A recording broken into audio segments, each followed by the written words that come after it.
Hey, this is Anthony Cesari with SuccessFearSongs.com. As songwriters, sometimes no matter how much of our heart and soul we pour into our music, we realize we aren't holding our audience's attention as effectively as we could be. So how can we fix this? That's what this video is all about. One important concept in songwriting is contrast between sections, like between your verse and your chorus and your bridge. And it might seem like common sense, yet it's often ignored. And there are so many different ways to achieve contrast from verse to chorus to bridge, which is why I have so many different videos about this topic.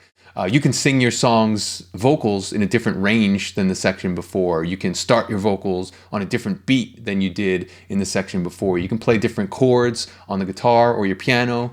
You can play the same chords to a different rhythm.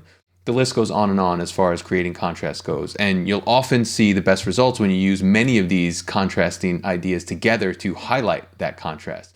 And I'll talk about some of the other ways to achieve contrast in other videos, as I just mentioned. But for now, I want to talk about the first idea that I mentioned, which is singing in a different vocal range from verse to chorus. And since it's such a common and usually an effective strategy that's used in tons of hit songs.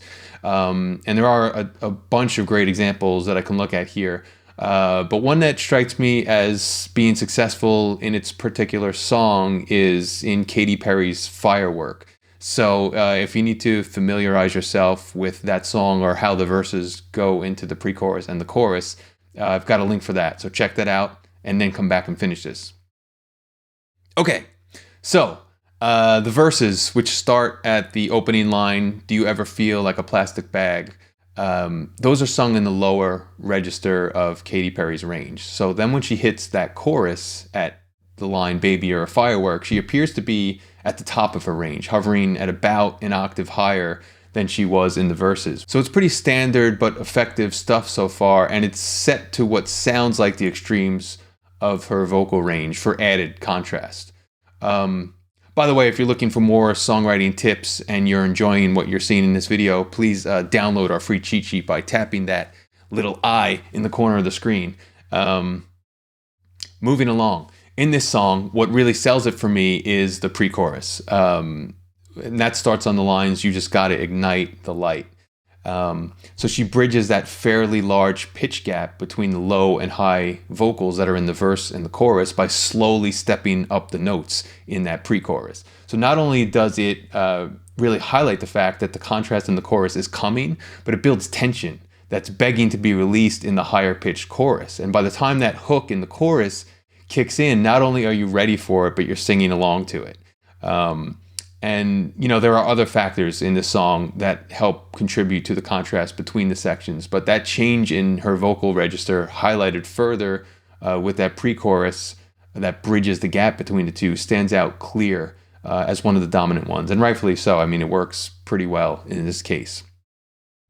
And, you know, one of the big things about this song is how the whole starting low in the verses, but then building up to the higher pitched chorus, that all ties into the overall concept of Firework. I mean, this low-lying verse that goes to a pre-chorus that's shooting up higher and higher, which leads to this high-flying, booming chorus. I mean, that's just something that a firework might do.